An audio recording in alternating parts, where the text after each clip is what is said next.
This is 5 on 20 News with Alex Kack, coming to you live from our studio in downtown Tucson. First, the local headlines. Thousands gathered at Tucson's Armory Park to take part in the Women's March, which attracted over 1 million participants nationwide. The people of Tucson came out in droves despite rain, intense winds, and gloomy weather, which probably matched the nation's mood. It was a day full of positivity and hope as protesters packed the streets with signs indicating their opposition to the policies of Donald Trump. The march was meant as a general statement of women's rights across the country, which is a continuing issue of tension with Trump. The president has vowed to crack down on abortion rights, along with repealing the Affordable Care Act, which would leave about 18 million people without health insurance. Some spoke out against Trump's behavior towards women, which has been only a few notches above Bill Cosby levels of vileness. The march began at Armory Park and headed to the library downtown, where the crowd heard speeches from Representative Raul Grijalva, Councilor Regina Romero, and Lynn Harani of the Islamic Center of Tucson. 5 on 20 News was on the scene. And this is our first-hand look at Saturday's rally. That America needs a woman president. They deserve it. They put up with us men for a long time. It's time they had a woman president to address women's issues. But Hillary Clinton was not the one. She was corrupt. Yeah. No, the reality is, too, that the election's over.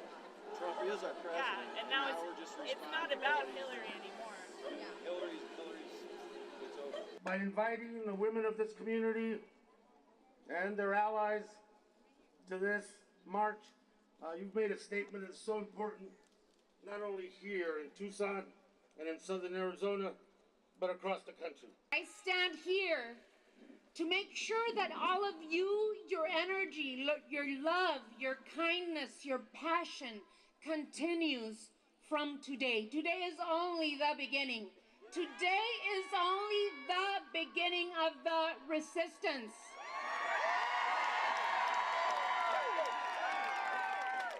We will conquer with love and kindness and loving each other and protecting each other, women's rights, immigrant rights, human rights, the rights of our environment, clean air, clean water.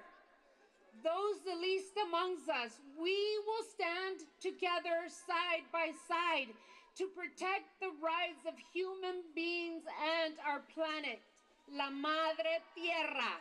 I would have voted for Bernie Sanders. Yeah, we hear that a lot. I would have voted for Bernie Sanders in a minute. Yeah. But they stole it from him. And that's, unfortunately, there's as many bad Republicans as there are bad Democrats. Yeah. And I hope Trump takes care of both sides. Well, I'm a military vet, 12 years. Yeah. So, the military stands with Trump. Yeah. Okay. Because, let's face it, the last 8 years, our country has been decimated. Our military's been decimated. We've been entered into wars, and Bush is as much to blame as anybody. Everything that he has said, everything that he's currently doing, I think that is out of the question. I think that's why we have so many people here. It's because we're scared of what that future is, but we're saying that whatever it will be, we are here, we are making our voices heard, and we will not be silenced by whatever it is. Also, we will always fight for our rights. And we've come so far at this point that it would be so detrimental to have someone to reveal all of this stuff. And you know what? You can't teach an old dog new tricks, and he's a very old dog. Going forward, we have hard work to do. Hard work to do. And that work involves each and every one of us, myself included. And the hard work is to create once and for all a sense in this country that this country is built on the pillars of people and decency, compassion, respect of law, and all equal under the law. We will continue. We will march forward. We will resist. And the most difficult days are upon us. But we can do this. Sí se puede, ¿no? Yes, we can. Yes, we can. Yes, we can. Yes, we can. That women and their fight to protect their equality is not something that is going to go quietly into the night. Because as great as this country has the potential to be, this country is broken. This state is broken. The United States ranks number 13 for being the best place to be a woman in the world today. Number 13. We're number 20 when it comes to economic and political equity for women. Number 20. Well, let me tell you something. The last thing that any of us should feel when we go home today is better. We can't feel good. We can't feel comfortable. We can't not go back to our lives and sit on our couches and do nothing because we thought, well, we marched today. Friends, that is just the beginning. Powerful footage. Over the weekend, vandals hit Pueblo Magnet High School for the second time this month. The first round of vandalism caused nearly $1 million in damages. 3 science rooms remain closed, as well as the badly water-damaged gym. This time around, at least 2 more classrooms were hit. It is unknown at this time if the 2 break-ins are related, but Tucson Unified School District Superintendent H.T. Sanchez has added extra security to the school and is offering a $1,000 reward for information leading to an arrest. If you have any information about these incidents, call 88-CRIME. Hospital food is disgusting across the country, but one local hospital is taking it to the next level. Last week, the cafeteria at Carondelet St. Joseph's failed a health inspection. One of the hospital's refrigerators was not keeping meat sufficiently cool. Usually, it takes 5 priority violations to warrant a failing grade, but the inspector cited the cafeteria's pattern of non-compliance as a reason enough for the probationary rating. In other words, the cafeteria at Carondelet St. Joe's has a history of serving unsafe food. The hospital has since removed the refrigerator in question, and the cafeteria rated good or excellent in all other areas of the inspection. Given the alleged history of non-compliance, however, it's probably safer to pack a lunch if you have to visit St. Joe's Hospital.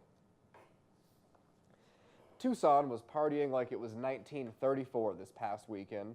Hotel Congress held its 5th annual Dillinger's Days event on Friday and Saturday to honor the capture of John Dillinger by the Tucson Police Department and the Tucson Fire Department.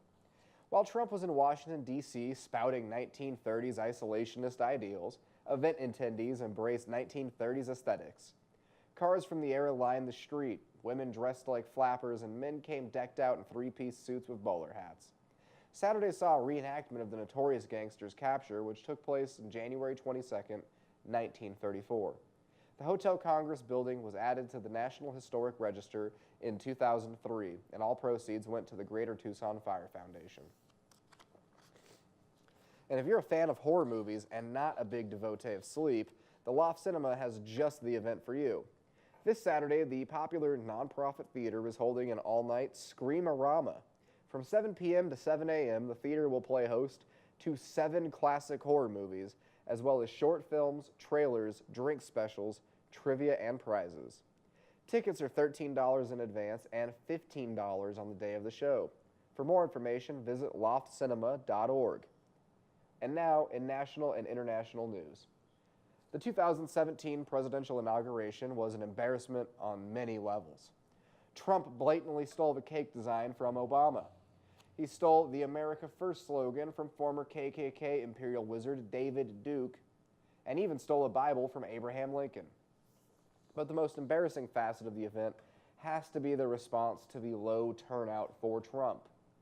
After retweeting side-by-side aerial shots of the 2009 and 2017 inaugurations, the National Park Service was ordered by the Trump administration to stop tweeting. Park Service tweets resumed the following day, beginning with a tweet apologizing for the so-called mistake. The Park Service does not release crowd estimates for gatherings at the National Mall, but most put the estimate somewhere below 200,000, or about 1/3 of the total turnout of the Women's March the following day. In his first briefing, Sean Spicer called out the media for its alleged false reporting and claimed, quote, "This was the largest audience to ever witness an inauguration, period, both in person and around the globe." Yet, Nielsen ratings and aerial photography say otherwise. And just like that, Spicer became a meme. The fact that the Trump administration is only days old and already punishing honesty and promoting what Kellyanne Conway has referred to as alternative facts is an alarming indication of what the next 4 years may look like, especially over something as petty and frankly verifiable as crowd size. Let's hope we don't all inflict permanent neck injuries on ourselves by shaking our heads ad nauseum over the next 4 years. Following the inauguration, Richard, "I'm not a Nazi, but like, can we really prove Jewish people have souls?" Spencer was punched in the face. At the time of the attack, Spencer was standing on a D.C. street corner talking to reporters. And just as Spencer was about to explain his Pepe the Frog lapel pin, a masked man came from out of nowhere to sucker punch the Nazi leader. The assault raises a few questions, like, is violence justified when the recipient is a Nazi? Is it worse to punch one man or casually condone the extermination of anyone who isn't right? What song goes best with the video of Richard Spencer getting punched in the face? The masked man has not been identified, and Spencer has not filed a police report. If you know the attacker, you could contact the D.C. Metro Police Department, or you could buy that hero a beer. And just 24 hours after Donald Trump vowed to give the power back to the people, over 1 million citizens flooded the National Mall to make their voices heard. The Women's March on Washington was an all-inclusive event. Citizens carried signs promoting pro-immigrant, pro-woman, pro-environment, pro-LGBTQ proclamations, as well as Trump trolling signs. Sister marches took place all over the country in inspiring numbers, and an estimated 750,000 attended the march in Los Angeles, while 400,000 attended in New York City, and at least 120,000 attended in Seattle. But it wasn't just coastal elitists that were taking to the streets on Saturday. Sister marches took place in red states such as Alaska, Kansas, Virginia, Ohio, Texas, Tennessee, Alabama, and many, many more. In his inaugural address, Trump said, quote, "To all Americans in every city near and far, small and large, from mountain to mountain, and from ocean to ocean, hear these words. You will never be ignored again." And millions across the country spoke up on Saturday. It's yet to be determined if Trump will stick to his clearly ghost-written words. Many are calling for a nationwide protest on tax day to pressure Trump into releasing his tax returns. Senior advisor Kellyanne Conway and Trump himself have been insistent that nobody cares, but we'll see. And on Monday morning, President Donald Trump signed one of his first executive orders. And this one has major implications for reproductive health access for women across the world. Surrounded by fellow unscrupulous men, Trump signed the Mexico City policy back into law. The Mexico City policy is commonly called the Global Gag Rule and was first instated by President Ronald Reagan. It bars U.S. funds from contributing to non-governmental organizations that offer abortion, even if U.S. dollars aren't used for abortion-related services. In fact, even without the Global Gag Rule in place, no U.S. funds can be used to fund abortions. The non-governmental organizations we were supporting provide a wide range of family planning and reproductive health services. Trump's action will likely be deadly for women and girls in conflict zones as well as developing countries. The $600 million the U.S. was providing for assistance has helped approximately 27 million women and couples. It looks like our new president just can't get out of his own business. Neither Donald Trump nor his daughter Ivanka have disclosed evidence that they have taken steps to remove themselves from their business ties. ProPublica contracted some of the states where Trump does business and found no evidence that Trump had begun the transfer of ownership of his businesses. In a press conference the week he was inaugurated, Trump said that he would pass ownership over to his sons in a not-so-blind trust. ProPublica said that Trump would have to file a long list of documents in Florida, New York, and Delaware. Officials of those states all reported that Trump had not filed any of this paperwork. Maybe they're still in those folders from the press conference. His daughter Ivanka is also listed as being an authorized officer to 2 businesses related to the old post office in Washington, D.C. This is the former federal building that Trump bought and turned into a hotel. Critics said that the building serves as the largest conflict of interest in a series of other huge conflicts of interest. Because the old post office is still technically government property, he can use it to curry favor among foreign governments, which is against the law for a president.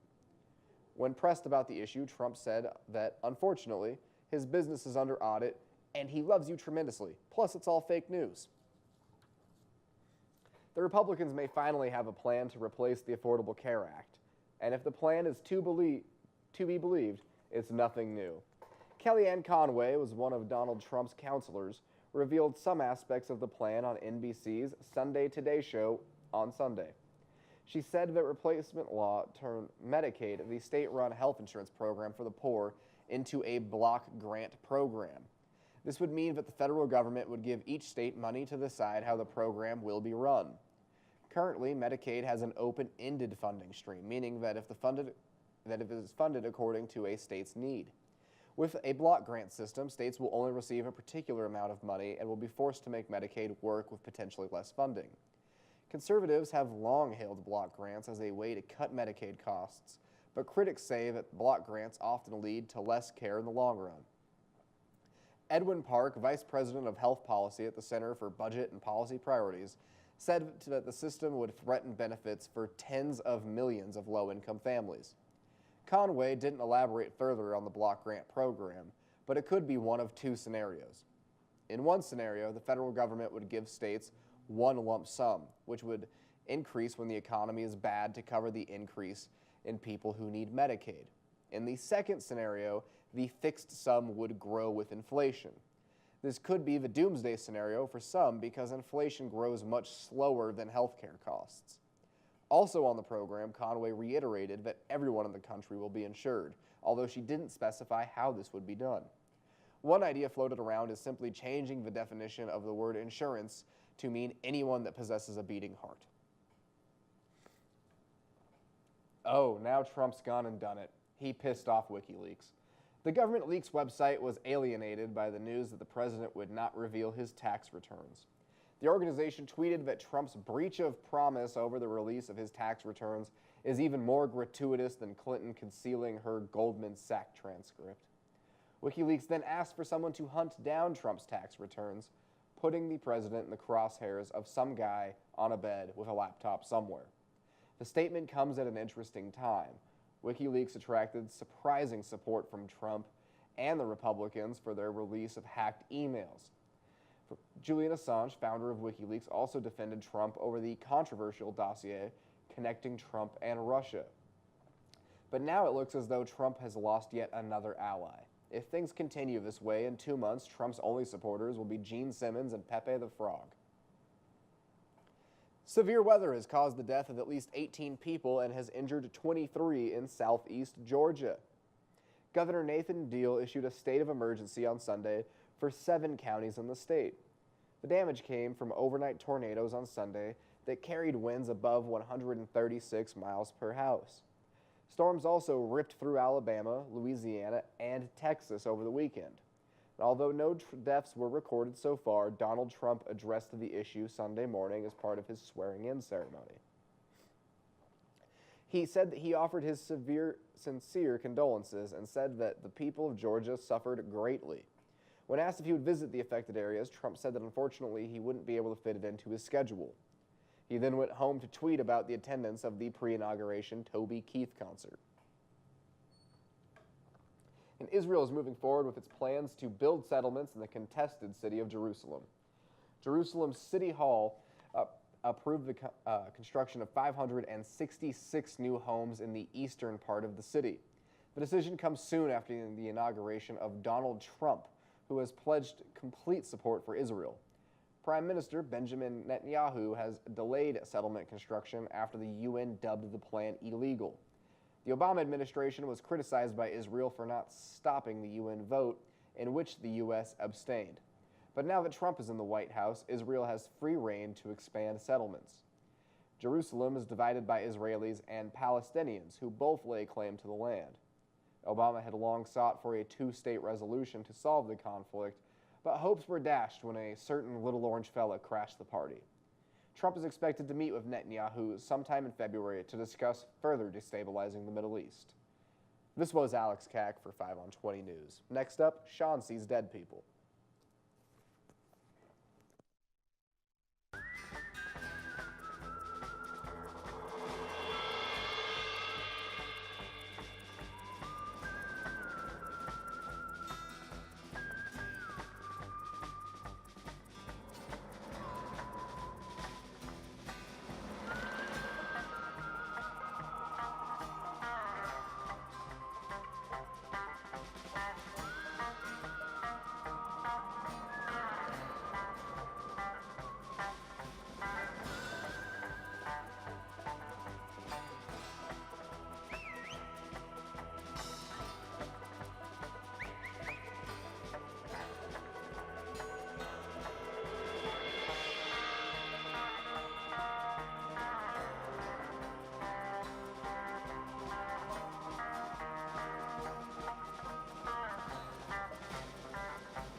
I paint flowers so they will not die.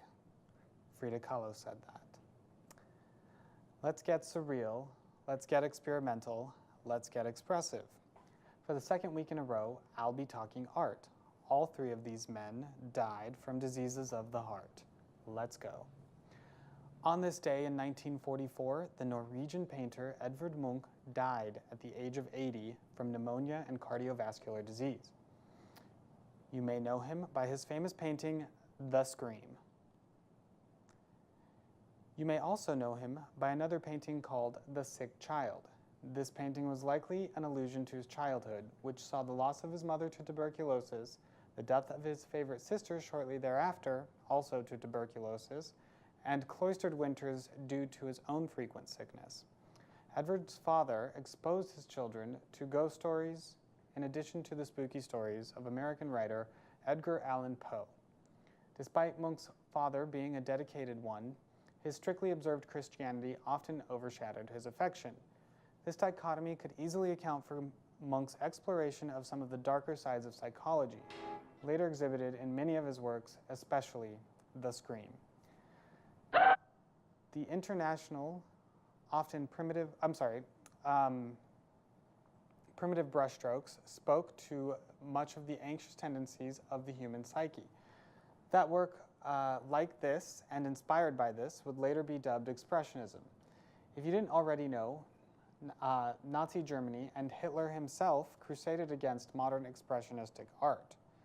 Hitler announced in 1937, "For all we care, those prehistoric, Stone Age, culture barbarians, and art stutterers can return to caves of their ancestors, and they can apply their primitive and international scratching." Due to the bungled seizures of Europe's great art by the Nazis, Munch's work, and specifically The Scream, is known for its scattered and sketchy provenance or record of ownership. While many private art collectors purchased Munch's work back into Norway after the fall of the Third Reich, Munch's work continues to make art world news by getting stolen. In 2004, masked gunmen entered the Munch Museum in Oslo and stole 2 important works. Through extensive investigations and trials, the paintings were recovered in 2006. The 2 paintings were Munch's Madonna and, of course, the Scream. A month after his birthday, his Nazi-orchestrated funeral suggested to Norwegians that he was a Nazi sympathizer, a kind of alternative fact, when the truth is he was much more of a free agent. From my rotting body, flowers shall grow, and I am in them, and that is eternity. Those were Munch's words. On this day, in 1986, West German avant-garde artist and theorist Joseph Beuys died at the age of 64 from heart failure. Beuys' extensive body of work principally comprises 4 domains: works of art in a traditional sense, meaning painting and drawing and sculpture and installations, performance, contributions to theory and art and academic teaching, and social and political activities. He was considered a member of the Fluxus movement, which was characterized by its happenings. A happening was a non-conventional performance similar to theater, while simultaneously abandoning many of theater's conventions. Happenings are where performance art took place. Other famous Fluxus or happening artists include Yoko Ono and Nam June Paik. One of the standout themes in Beuys' work was that of the artist as a shaman. Beuys thought that our vision of the world needed to be extended to encompass all of the invisible energies with which he thought we had lost contact. In his provocative and memorable 1974 performance, I Like America and America Likes Me, Beuys flew to New York City and was taken by ambulance to a performance space, which was a room in a gallery. So he was rode on this ambulance in a stretcher, wrapped in a felt disaster blanket. When he arrived, he spent time or cohabited in a room with a coyote, a live coyote. For 8 hours over 3 days, he spent time in there. He held a large shepherd's staff while he watched the coyote, and the coyote watched him. The coyote eventually shredded the disaster blanket to pieces. The performance required the adjustment of elements as the relationship between the 2 living subjects unfolded. This idea was very new to art at the time. So can you see how the interactions between Beuys and the coyote shed light on some of those invisible forces Beuys might have been talking about? At the end of the 3 days, Beuys hugged the coyote that had grown tolerant of him and was taken to the airport. Again, he rode in a veiled ambulance, leaving America without ever having set foot on the ground. As Beuys later explained, I wanted to isolate myself and insulate myself and see nothing of America other than the coyote. On this day, in 1989, extra famous surrealist artist Salvador Dali died at the age of 82. I'm feeling a little uninspired to educate you all on the Walt Disney of surrealist art, so here's a Salvador Dali animation that he made in collaboration with the Walt Disney Studio. Enjoy, and that was Sean Sees Dead People. See you next week.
ديارم صارت في الجنان